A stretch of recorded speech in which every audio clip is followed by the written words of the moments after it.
fútbol es así, los resultados son los que mandan. Y hoy toca despedirme de una familia hermosa, maravillosa,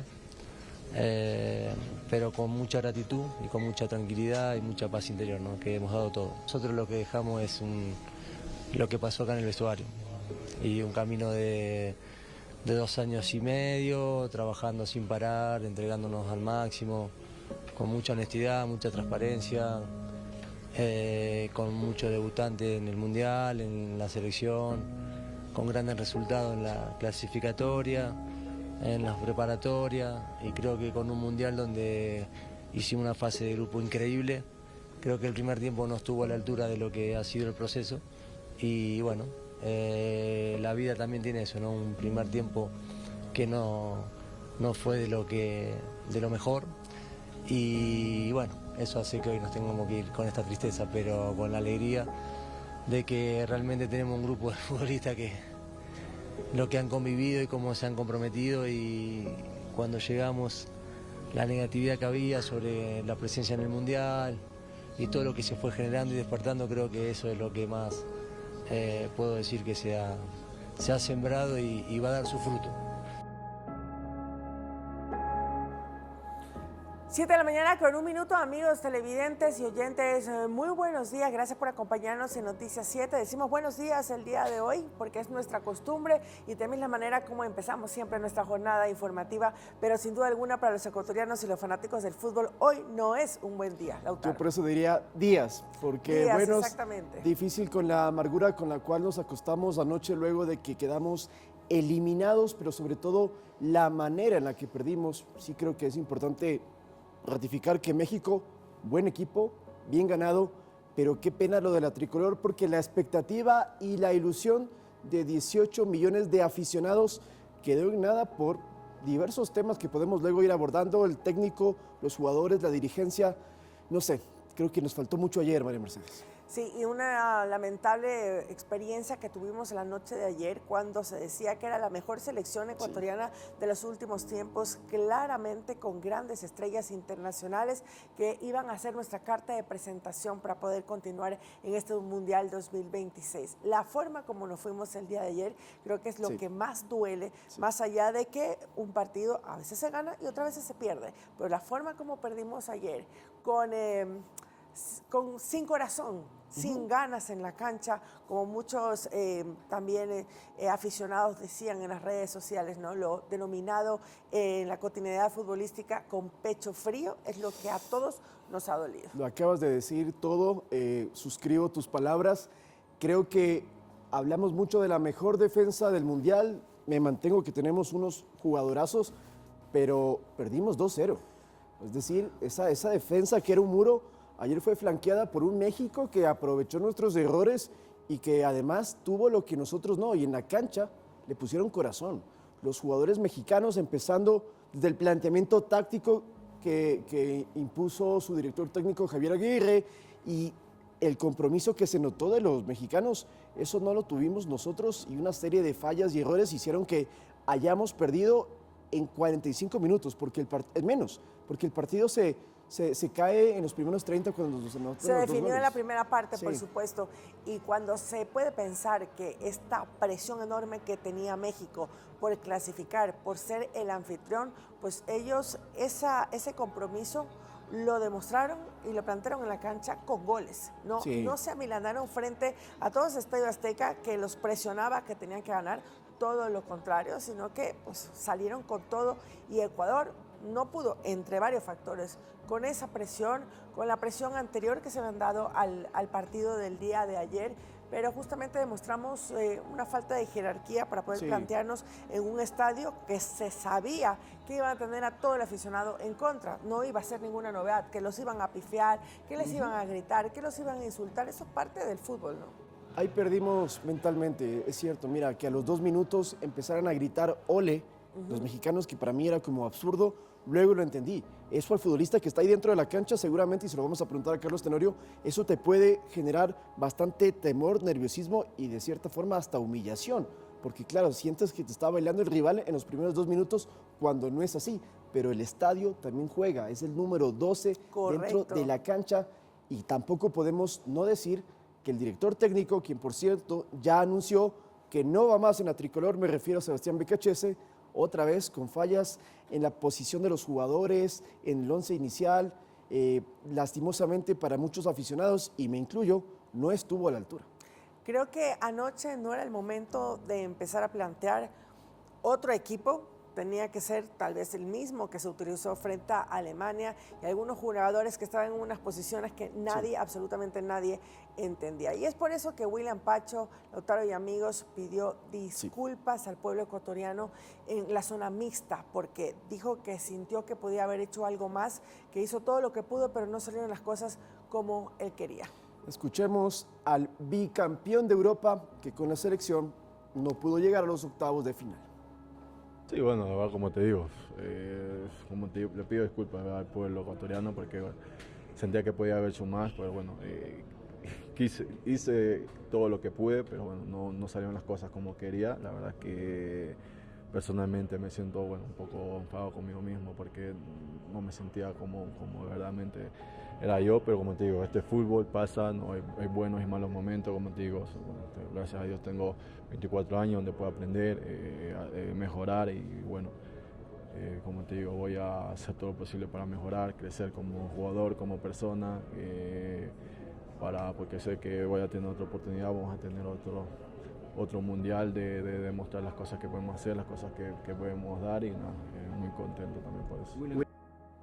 A mí me gusta lo que dice Pacho porque lo siento que de verdad está dolido, me parece que es una figura, es un referente, está bien que hable y me da ciertas esperanzas que él diga, bueno, tengo 24 años, es cierto, todavía esta selección puede pelear después, pero también nos deja notar que hubo problemas en el camerino cuando él se refiere a que no se sentía del todo cómodo y que habían cosas que sucedían dentro del equipo. Claro, eso no lo podremos saber. Sí. No lo podremos conocer, pero sí lo pudimos ver en la cancha. Se notó. Y los resultados fueron tremendamente claros también. Anoche la selección no estaba bien, se notaba en sus rostros y probablemente pues, los problemas vienen desde atrás. Otro de los que también se ha pronunciado respecto a esta derrota y sobre todo a la eliminación de la Copa del Mundo a la cual llegamos con muchísimas expectativas y que algunos decíamos que podríamos llegar a la semifinal, bueno, es Hernán Galíndez, nuestro mejor jugador para muchos, me incluyo, a excepción de ayer donde María Mercedes no me gustó el rendimiento del guardameta, no digo que sea el culpable de que hayamos perdido, pero me faltó un poco más y sobre todo me faltó el liderazgo que sí vi de Galíndez en otros partidos. Bueno, dijo en la zona mixta también que no esperaba este final, esperaba otra cosa. Yo llegué a la selección por un COVID positivo de Johan Padilla en octubre del año 2020, hace casi 6 años, y bueno, así fue conociéndose con todos sus compañeros y luego se quedó. Exactamente, pese a que fue criticado, pese a que a algunos no les gustaba que sea capitán por haber nacido en Argentina, pero más ecuatoriano que Galíndez, pocos. Vamos a escuchar lo que dijo entonces, luego del encuentro con México. No esperaba este final, esperaba otra cosa. Yo llegué a la selección por un COVID positivo de Johan Padilla en octubre del 2020, hace casi 6 años ya. Y me fui conociendo con todos mis compañeros y nos fuimos queriendo.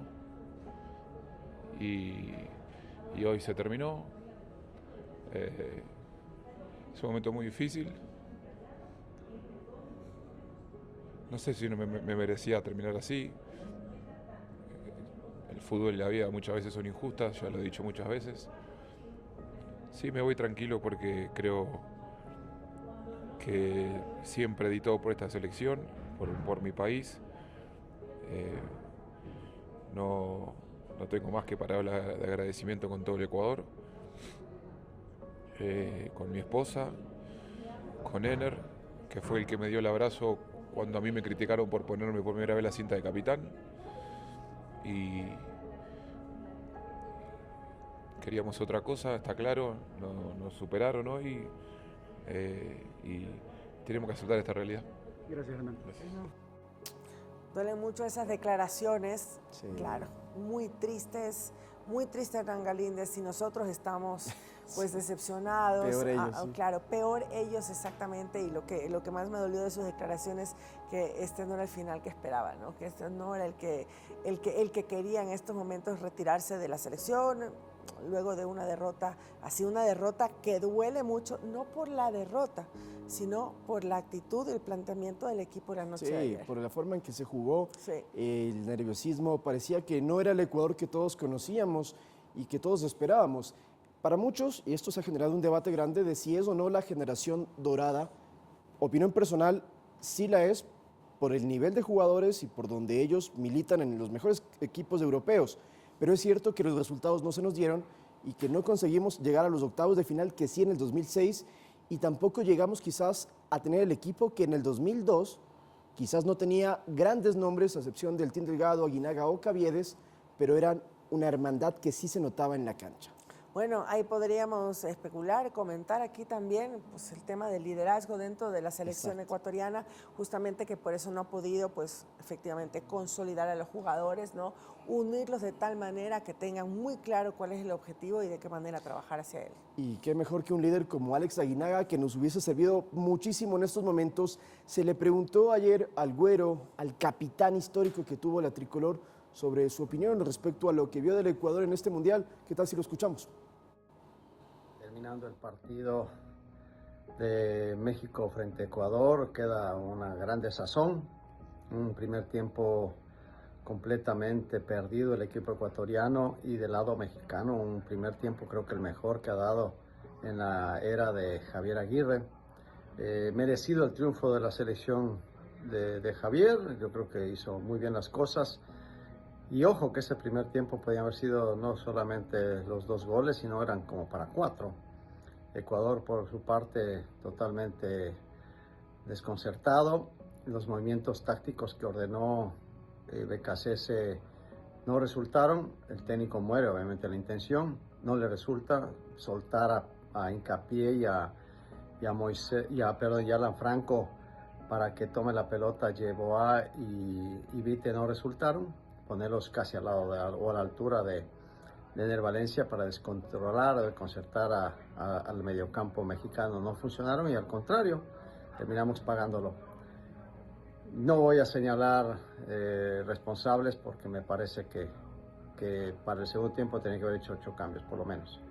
Así que un mal primer tiempo, un segundo tiempo que por lo menos deja o limpias un poquito la cara, pero no alcanzó esta selección.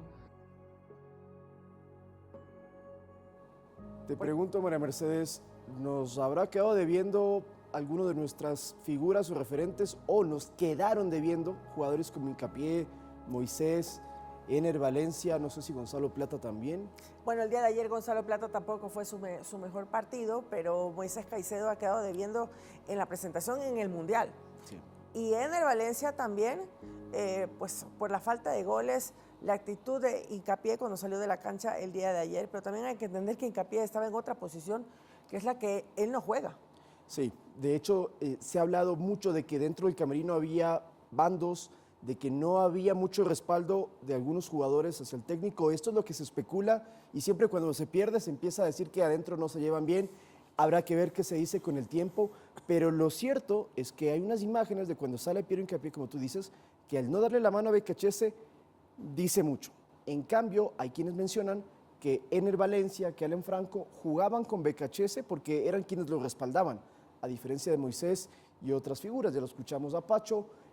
Lo realmente que es un hecho es que este Ecuador no mostró lo que se esperaba y que BKC finalmente ya toma la decisión, María Mercedes, de decir me voy, aunque es curioso, tengo un par de datos que me ha facilitado la producción. BKC dirigió 24 partidos, de los cuales ganó 9, empató 12 y solo perdió 3 partidos. No es un mal rendimiento desde la dirección técnica en cuanto a números, en cuanto a juego y en cuanto a no perder los partidos importantes, bueno, ahí es otra cosa. Bueno, clasificamos segundos en las eliminatorias, ¿no? O sea, sí. Llegamos al Mundial con un muy buen predicamento, con muy buena imagen, números, la selección que esperaban todos, muchísimo más. Yo te pregunto, el nuevo técnico de la selección, ¿debería ser extranjero o por qué no apostar por uno nacional? En este punto, si es alguien que le llega a los jugadores, correcto, qué mejor, porque a diferencia de lo que vamos a escuchar de BKC, quizás esas palabras y esas declaraciones, aunque él diga que el grupo lo respetaba mucho, a veces hay discrepancias. Escuchemos a BKC y analizamos su despedida de la tricolor. no vamos a continuar, algo que me hubiese encantado, porque fui feliz, porque realmente creo que construimos un vestuario de una hermandad extraordinaria. Hasta recién estuvimos compartiendo los últimos momentos y me llevo ese cariño, ese respeto, esa admiración, esa entrega, ese compromiso de este grupo de guerreros por la selección ecuatoriana de fútbol. Agradecimiento también al presidente, que siempre ha acompañado desde la confianza, la libertad con la que hemos trabajado. Y obviamente que, como le dije a los chicos, tienen un gran potencial y no tengo duda de que conseguirán eso que tanto buscan y desean, porque sé que es un sueño muy profundo que lo llevan dentro. Bien, ya están las declaraciones, la despedida y el agradecimiento al pueblo ecuatoriano que nos deja este sinsabor por tantas incógnitas que tenemos del planteamiento del equipo la noche de ayer. Si queremos ser positivos y también agradecidos, claro, hay que reconocer que quedamos segundos en una eliminatoria en la cual él no la empezó. Eso también, por si acaso, se atribuyen éxitos que no lo son. Él cogió un equipo que ya estaba encaminado. Eso sí, terminamos relativamente bien, porque no perdíamos, tampoco ganábamos, no metíamos goles, pero no nos anotaban. En los partidos más importantes que tuvimos con Costa de Marfil, con Curazao y con México, pues lastimosamente el Ecuador no fue el equipo efectivo que se esperaba, y ahí son las críticas a BKHS, y ahí parece que se parte también el grupo a la interna. Una de las críticas mayores que ha tenido el técnico ecuatoriano a lo largo de todos estos meses es justamente la falta de escucha, de que no toma rectificaciones, que no escucha absolutamente a nadie, sino que es un planteamiento y por ahí se va también. Probablemente eso le costó caro, el no ser mucho más empático con los comentarios que se le hacen, las recomendaciones, que no son invadir la potestad que tiene el técnico, sino también ver desde afuera lo que está ocurriendo. Ahora, eso sí, también yo quisiera, y opinión personal, y les invito a que debatamos con cada uno de ustedes en sus hogares. México fue un anfitrión que, si bien es cierto, en la cancha a mí me parece que nos ganó bien. El ambiente sí fue un poco hostil desde lo que sucedió anoche en el hotel de la selección. El comportamiento de los aficionados, de los periodistas, de la gente que rodeaba al partido con las declaraciones que hicieron, y sobre todo malos ganadores. ¿Y a qué me refiero con esto? Colegas nuestros que estuvieron transmitiendo el partido desde el Estadio Azteca denunciaron agresiones por parte de los hinchas. Ahí vemos en pantalla a Alfonso Lazo, el relator del partido, con la cadena que tenía los derechos del Mundial, y ellos mencionaron que una vez terminó el encuentro, los hinchas mexicanos que estaban abajo del palco de prensa empezaron, entre otras cosas, a lanzar líquidos. Mientras estaban al aire, también en la cobertura México-Ecuador, ¿no? Comenzaron a atacarlos, a lanzarles vasos. Ahí está el vaso que le lanzó. Vamos a ver si es que lo repite, por favor, y podemos observar en el lado derecho. Le cae entonces un vaso, una agresión a un periodista mientras está realizando su labor.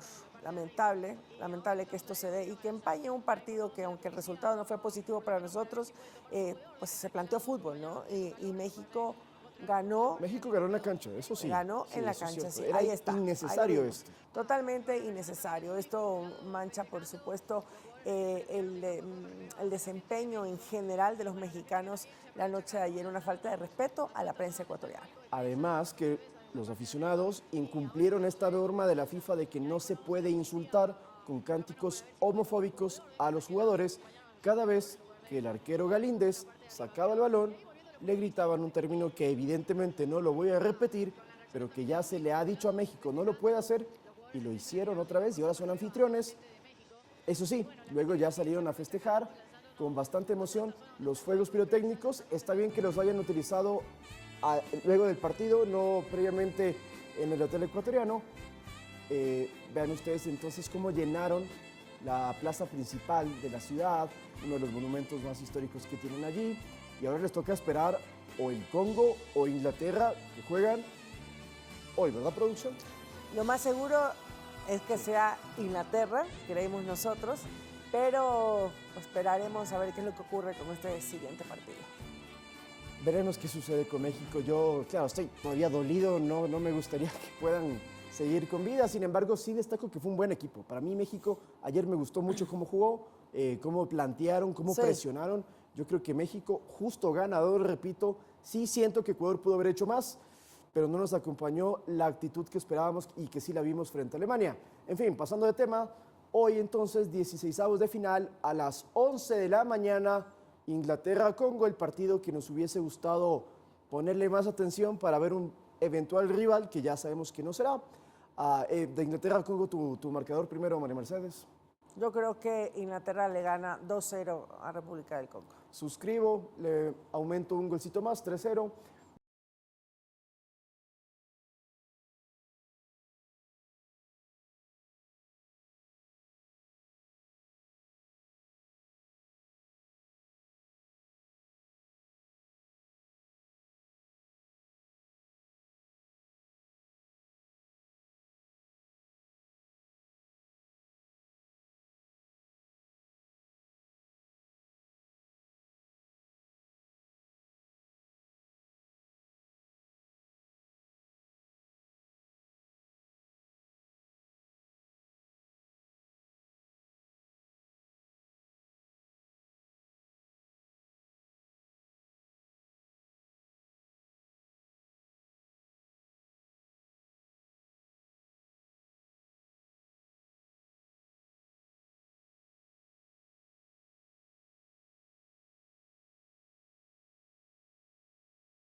Por penales, por amistosos, por lo que sea, nuestro máximo goleador en mundiales. Lastimosamente a mí sí me hubiese gustado que termine la Copa del Mundo por lo menos con un tanto, por lo menos dándole algo más a la selección. No le quiero reprochar porque creo que la historia de Ener es muy importante. Gracias, Ener Valencia, opinión personal. Sin embargo, también creo que ya es momento de dar un paso al costado y que vengan nuevos delanteros que sí los tenemos, son jovencitos y hay que darles chance, María Mercedes. Jovencito, claro, ayer en México hubo un jugador de 17 años, Gilberto ¿no? Mora, Ahí excelente. está, imagínate. Que bailó a Piero Hincapié, perdón que diga esto, pero lo bailó a Hincapié, que venía de jugar la Champions. Hincapié tiene una serie de problemas personales, según reporta la gente que está cubriendo la selección, y no pudo con Mora, además de sí, la posición no era la indicada.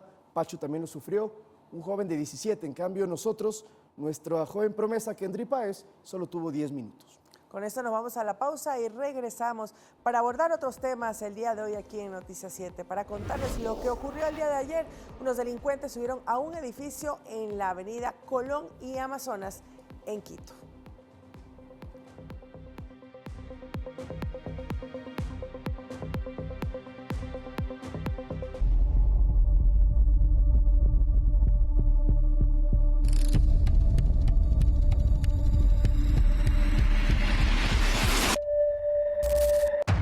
Salió uno, amigos, estaba vestido de blanco, con gorra blanca y bien tapado la cara, el sinvergüenza. Delincuentes subieron a un edificio en la Colón y Amazonas, esto en la ciudad de Quito.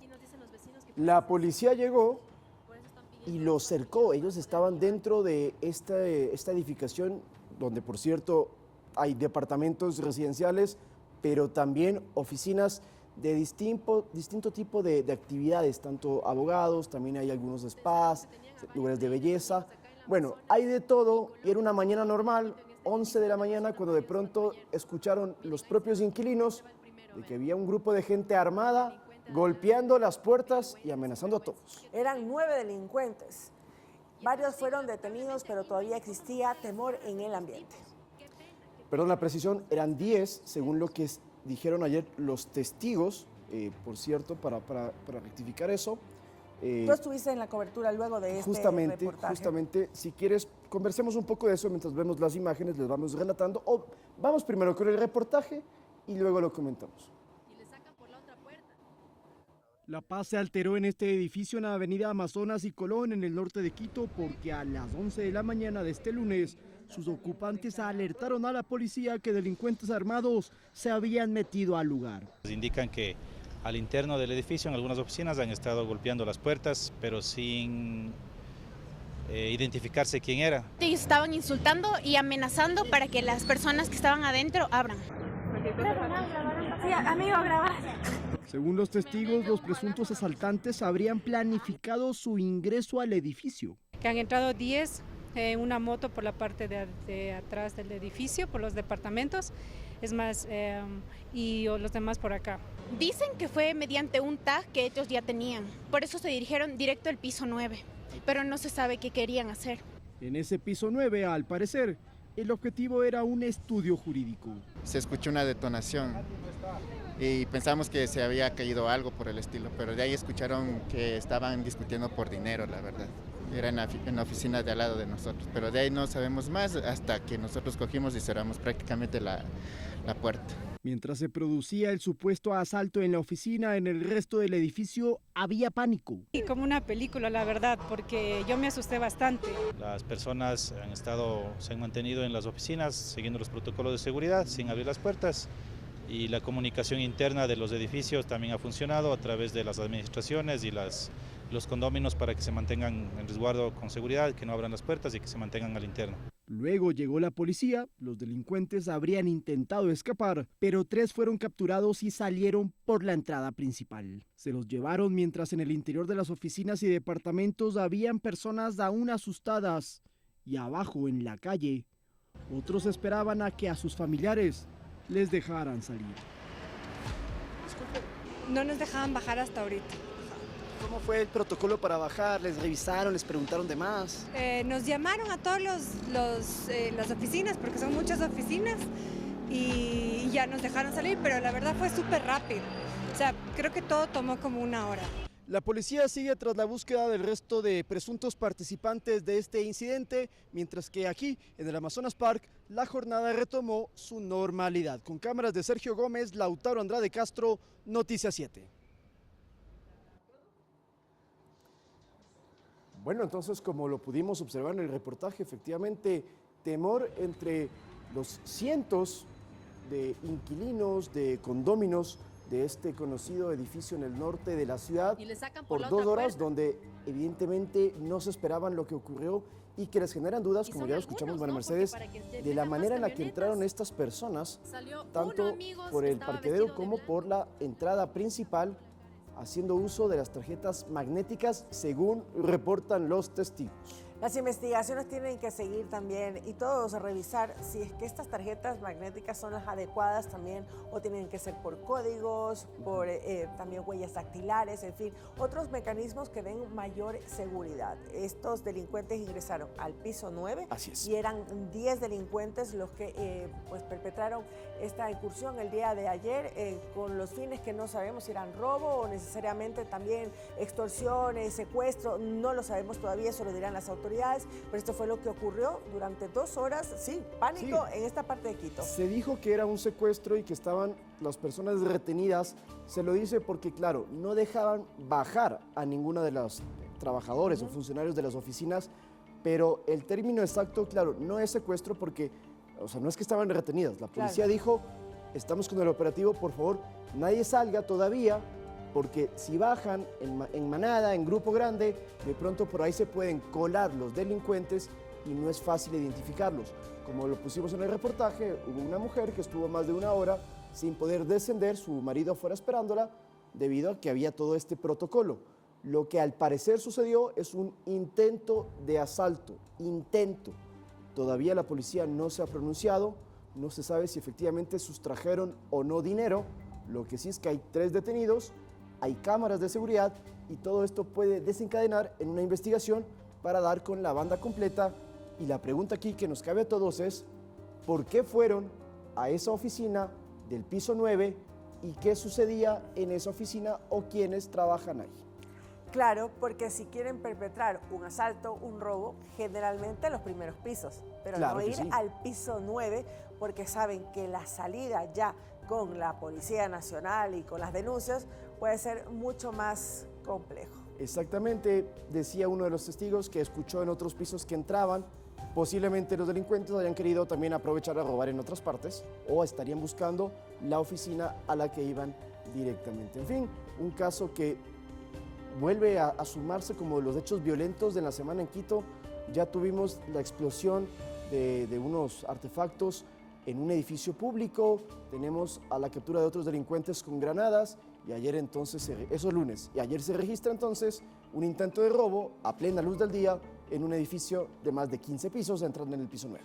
Y recién estamos 7:32 del día miércoles que no pase nada de esta semana. Bueno, vamos a ir a la pausa y al regresar vamos a continuar hablando de fútbol. Sí, porque tenemos invitado a Carlos Tenorio, goleador ecuatoriano, exmundialista y parte de ese plantel que sí llegó a los octavos de final. Vamos a conversar con él para que nos cuente, nos pueda explicar qué es lo que pensarían los jugadores el día de ayer cuando estaban enfrentando a México. Nos puede despejar muchas dudas con su experiencia. Volvemos. Continuamos cuando son las 8 de la mañana con 11 minutos. Vamos con nuestra compañera Anaís Estrada. Está en el Centro de Revisión Técnica Vehicular de San Isidro del Inca, esto en el norte de la capital. Con este mes de julio también, pues los vehículos con placas terminadas en 6 necesitan realizar este trámite de revisión vehicular. Anaís, vamos contigo. Danos más detalles de cómo se está llevando este proceso, si es con normalidad o hay algún inconveniente. Buenos días. ¿Cómo estás, María Mercedes? Muy buenos días, amigas y amigos televidentes. Excelente inicio de mes de julio, ya el séptimo de este año 2026. Son las 8 de la mañana con 12 minutos y en efecto me encuentro aquí en el Centro de Matriculación Técnica y Revisión Técnica Vehicular y Matriculación San Isidro del Inca, acá en el norte de Quito, para comentarles que con inicio de este mes de julio, la Agencia Metropolitana de Tránsito también continúa con el cronograma de revisión técnica vehicular y matriculación en todo el distrito metropolitano de Quito. A lo largo del distrito existen varios centros de revisión técnica y matriculación vehicular en el sur, en el centro y acá en el norte también donde nos encontramos. Durante este mes recordarle a la ciudadanía que los propietarios de vehículos cuya placa termina en 6 deben cumplir con ambos trámites de acuerdo con el calendario establecido por la Agencia Metropolitana de Tránsito. Este procedimiento es obligatorio específicamente para obtener la renovación del permiso anual de circulación y verificar que los automotores cumplan con los estándares de seguridad y funcionamiento requeridos para movilizarse dentro del Distrito Metropolitano de Quito. Ustedes están observando a esta hora de la mañana, ya están ingresando algunos vehículos cuyos propietarios han podido lograr hacer este trámite previo de agendar su turno, su cita, para que los vehículos pasen por este proceso de revisión técnica vehicular. A esta hora de la mañana, 8:13, sí hay movimiento acá en este Centro de Revisión Técnica y Vehicular San Isidro del Inca, en el norte de la capital. Han iniciado bien este mes de julio. Aquellos conductores cuya placa termina el dígito en 6, que le corresponde específicamente de acuerdo a la calendarización realizar este trámite durante este mes de julio. Recordarles que el mes pasado, en junio, en cambio, les tocó a los vehículos cuyas placas terminaban en 5 y 4 por algunos inconvenientes también que presentaron los sistemas informáticos tanto de la Agencia Metropolitana de Tránsito como de la Agencia Nacional de Tránsito. Importante también recordarles a los conductores que antes de solicitar un turno, la Agencia Metropolitana de Tránsito recomienda a los usuarios revisar si mantienen obligaciones pendientes relacionadas ya sea con multas, procesos de matriculación o revisiones anteriores. Para ello deberán ingresar específicamente a su sitio web, a la Agencia Metropolitana de Tránsito, y consultar el apartado correspondiente a la revisión técnica vehicular y matriculación 2026. ¿Cuáles son los valores registrados que todos los conductores deberán cancelar? Mucha atención, pues son aquellos que son emitidos precisamente por la Agencia Metropolitana de Tránsito, la Agencia Nacional de Tránsito, asimismo la tasa del Fondo Vial de la Prefectura de Pichincha. Y bueno, el costo de la revisión técnica vehicular, de lo que nos han mencionado, es que asciende a $25. Y una vez ya regularizada esta situación, los usuarios podrán agendar una cita en cualquiera de los 6 centros de revisión habilitados en la capital, en el centro, norte y sur de la ciudad. La entidad aconseja también presentarse al menos 10 minutos antes de la hora asignada para evitar retrasos. Vamos a conversar con el director precisamente de matriculación, José Luis Rivera, para que nos dé más detalles con respecto a este proceso que es obligatorio y que continúa su curso iniciando este mes de julio para aquellos conductores que tienen sus placas terminadas en el dígito 6. Muy buenos días, bienvenido a Noticias 7. Buenos días a toda la ciudadanía. La Agencia Metropolitana de Tránsito inicia operaciones el mes de julio con lo que es la calendarización del dígito 6. Nosotros invitamos cordialmente a toda la ciudadanía a realizar el proceso con anterioridad, evitar aglomeraciones al final del mes y al final del año. La página web de la Agencia Metropolitana de Tránsito está disponible, www.amt.gov.es, para que la ciudadanía agende su cita previa dentro de los 6 centros de revisión técnica vehicular y matriculación en la ciudad, los cuales tenemos 3 en el norte: Carapungo, Florida Alta, San Isidro del Inca, tenemos en Los Chillos, Puente 2, tenemos en el sur Guajaló, Guamaní. El horario de atención va a ser de 8 a 5 de la tarde. ¿Hasta el día sábado también habrá atención o solo de lunes a viernes? ¿Cómo está la atención? Los días sábados con normalidad igual va a haber atención. El horario va a ser de 8 a 2 de la tarde con normalidad todos los sábados de este mes para cumplir con nuestra obligación dígito 6. ¿Cuáles son las sanciones o multas en el caso, por ejemplo, de aquellos conductores que el dígito termine en 6 y no cumplan en este mes?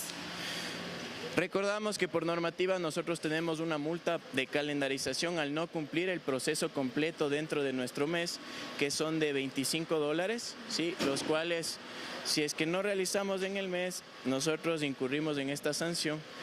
Por ello nosotros invitamos nuevamente a la ciudadanía a realizar este proceso con antelación para evitar aglomeraciones al final del mes y, como digo, al final del año. Si el incumplimiento, por ejemplo, persiste durante todo este año, ¿la multa asciende o continúa con 25? La multa es fija, no hay ninguna acumulación, es una sola multa dentro del año y tiene para el siguiente año adicional realizar el proceso dentro del mes. Lo recomendable es estar al día para poder circular dentro de la ciudad y del territorio nacional. Es un requisito legal obligatorio para poder circular. Adicional, es una contribución a la seguridad vial para que el vehículo esté óptimamente, mecánicamente óptimo. También, bueno, mencionarle a la ciudadanía qué es lo que pasó en el mes de junio. Hubo algunos inconvenientes. ¿Cuál es la evaluación que ustedes tienen de este mes de junio con respecto a los dígitos 5 y 4? El mes de junio se atendió con normalidad a todos los vehículos cuya placa terminan en 5. No hubo problemas en el sistema, tanto de Agencia Nacional de Tránsito como de Agencia Metropolitana. Estuvo regular el sistema, no hubo caídas. En este sentido se pudo atender a todos los vehículos cuyo dígito termina en 5. Bueno, también, ¿cuál sería la recomendación a la ciudadanía realizar con previo tiempo, ¿no? Para no tener retraso? Correcto. Invitamos a la ciudadanía a realizar este proceso de revisión y matriculación. Recordemos que hay 2 citas previas, hay cita previa de revisión y matriculación. Si el vehículo viene con la cita de revisión y matriculación, ingresa al centro, aprueba la revisión y sale matriculado. Si agendamos solo para revisión, tenemos que culminar el proceso en las plataformas de la Agencia Metropolitana de Tránsito en línea o presencialmente con una cita previa. Director, también recordemos, hubo algunos pequeños inconvenientes, sí, con el sistema de la Agencia Nacional de Tránsito, hubo algunas exoneraciones también para aquellos vehículos. ¿Cómo está esa situación? ¿Se mantienen esas exoneraciones?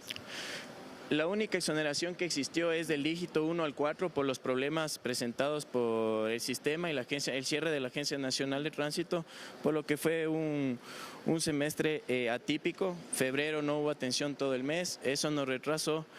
Por ello se exoneró dígito 1 al 4. Lo que sí tenemos que recordar a la ciudadanía es que estos dígitos tienen hasta el mes de noviembre de este año para realizar el proceso sin el recargo de la multa por calendarización. Por ello invitamos a que realicemos el proceso desde ya para evitar aglomeraciones a mes de noviembre y poder nosotros atender con normalidad y que los vehículos puedan circular sin ningún problema. Muchísimas gracias por esta importante aclaración e información para la ciudadanía. Que tenga un excelente día. Agradecemos a José Luis Rivera, director de matriculación del Distrito Metropolitano de Quito. Son las 8 de la mañana con 20 minutos. Esa es la información que les podemos compartir a esta hora. Compañeros, ustedes continúan con más información en estudios. Que tengan todos un excelente día miércoles. Muchísimas gracias por estas recomendaciones y este proceso de matriculación que se tiene que dar. Importante, como dijo, llegar 10 minutos antes para que todo fluya con puntualidad, algo que muchas veces no nos caracteriza.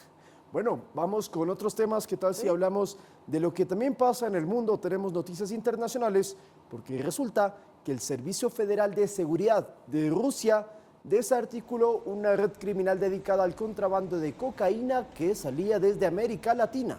La operación culminó con el hallazgo de 500 kilogramos de cocaína escondidos en un cargamento de atún congelado proveniente de Ecuador, interceptado en el gran puerto de San Petersburgo. Las autoridades rusas han calificado esta incautación como el resultado de una operación de varias etapas que permitió identificar a los cabecillas de esta estructura narcocriminal ecuatoriana y transnacional también.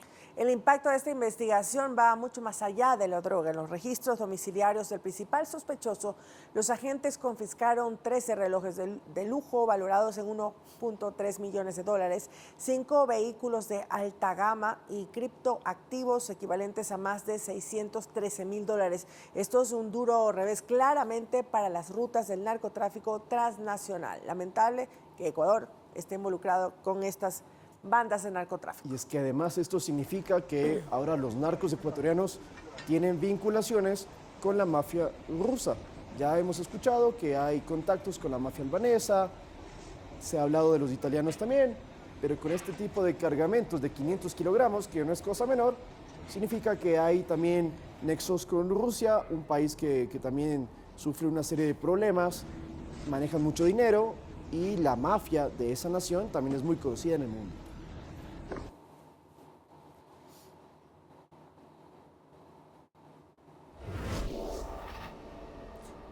En un operativo estratégico sobre las carreteras de El Quindío, la Policía Nacional logró la incautación de 2,3 toneladas de cocaína, marcando el decomiso más grande registrado en las vías colombianas en lo que va del año. El departamento de Quindío se encuentra en la zona cafetera de Colombia, en el centro del país, por cierto, para ubicarnos geográficamente.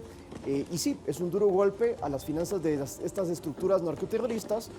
Y esta incautación se encuentra o se halla en el sector llamado La Herradura, y la droga estaba dentro de un camión que transportaba tubos de hierro bajo la fachada de ser material para obras de construcción. Pensaron que iban a hacer una casa, que iban a tener alguna obra de albañilería. No, lo que estaban era llevando decenas de paquetes de cocaína embalada. Así es, esta droga interceptada gracias a los agentes durante los controles del puente festivo de San Pedro tenía como destino final los mercados tanto de Norteamérica como de Europa.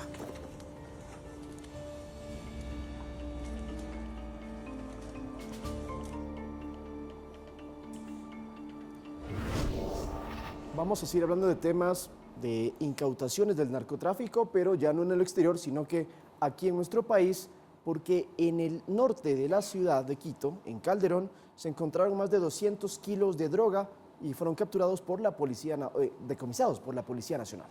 La droga era movilizada en un auto cuyo conductor también fue detenido. Agentes de la policía, por información reservada, sabían de la llegada del norte del país de un automóvil que transportaba sustancias sujetas a fiscalización con las características del vehículo. Le estaban esperando a la altura del peaje de Oyacoto. En horas de la madrugada arribó y antes que ingrese a un inmueble fue detenido y la sorpresa apareció. Se tenía información que venía desde el país vecino del norte, venía por la ruta desde Otavalo hacia Oyacoto, pasó el peaje de Oyacoto a 1 kilómetro aproximadamente en la comuna de Santa Anita. Ahí fue interceptado este ciudadano El carro transportaba más o menos 200 kilos de marihuana y 15 de cocaína, pero lo particular y según la policía, una nueva modalidad, encontraron 15 kilos de una sustancia verdosa con sabor a frutas tropicales como sandía, maracuyá, mandarina y naranja. Al parecer las organizaciones como que buscan seguir ganando clientes con innovadoras presentaciones y sabores. Las mismas que están siendo introducidas en el mercado del local de la capital, especialmente en centros de diversión nocturna, esto es los bares, las cabarets, las discotecas. Estiman que sacaron del mercado local del Distrito Metropolitano de Quito 172,000 dosis. Los paquetes estaban acomodados en la cajuela, así como en el asiento posterior. El alcaloide habría ingresado desde Colombia por algún paso clandestino y a la red se le cayó el negocio en la puerta del horno. Que si multiplicamos por un valor de $1 cada dosis, llegaría a un valor de $172,000 que se habría afectado a esta estructura criminal. Los paquetes estaban acomodados en la cajuela, así como en el asiento posterior. Para los uniformados, la Copa del Mundo sigue dejando resultados alentadores. Iván Casamen, Noticias 7.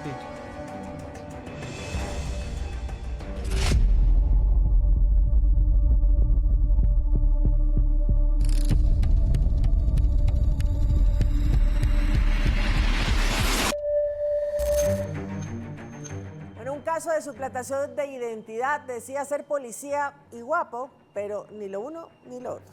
Como usted lo está escuchando, el sujeto que vemos en pantalla fue detenido en Jipijapa, provincia de Manabí, y resulta que era una persona que se creó un perfil falso en las redes sociales para hacerse pasar como un uniformado de las fuerzas del orden y también gustarle a las chicas. Claro, para sus fechorías creó un rostro con inteligencia artificial, pero bueno, no era real. Al parecer usaba las redes sociales para tener acercamientos con mujeres y se investigan posibles estafas. Me hace acuerdo a esto al famoso estafador de Tinder, me parece que era el nombre, ¿no? Así es, y que le hicieron hasta una serie, ¿no? Una serie en plataformas de streaming. La detención de este sujeto mira la diferencia, perdón que te corte. En Manabí. Mira la diferencia, perdón que te corte, María Mercedes. No, sí, vamos a analizar esa diferencia, por favor, si la producción sí, el productor también, por favor, si puede colocarnos las imágenes anteriores para poder realizar ese análisis que en pantalla, pues realmente distaba mucho las fotografías que colocaban en redes sociales de lo que era, ¿no? Había una diferencia muy grande, pero también aquí un llamado a las personas en general, a las mujeres, por favor, a poder investigar, pues revisar un poco más. Ahora la inteligencia artificial puede confundirnos mucho, pero hay que tener un poco más de suspicacia y sobre todo investigar también para poderle dar dinero, para poder tener citas, para poder tener encuentros y no caer en estas estafas. Lo que sí es que utilizaba varios trajes para cambiarse y luego poder realizar estas fotografías. ¿Y cuántas mujeres habrán caído y le habrán creído estos engaños? 48, así es. Entonces es un tema que se puede dar incluso en otros puntos de nuestro país y otros estafadores también pueden estar utilizando la inteligencia artificial para sus fechorías, por lo tanto es importante que se tome en cuenta este caso. Y hablando muy en serio, fuera de este hecho en particular de este sujeto que se hace pasar por un policía hombre, hay también pervertidos que se hacen pasar por adolescentes, por jóvenes, tanto chicas como chicos, para también generar una serie de delitos que son completamente repudiables. Así que aquí la importancia es que tengamos cuidado con las redes sociales, porque no siempre sabemos quién está detrás de la pantalla de con quien estamos conversando. No hay que ser tan confiados también y utilizar en algunos casos mecanismos para poder identificar si estas fotografías son reales, son falsas, no confiarnos de todo, absolutamente todo. Inteligencia artificial es muy buena, pero puede confundirnos mucho. Ahora mira esa foto, la foto a la derecha.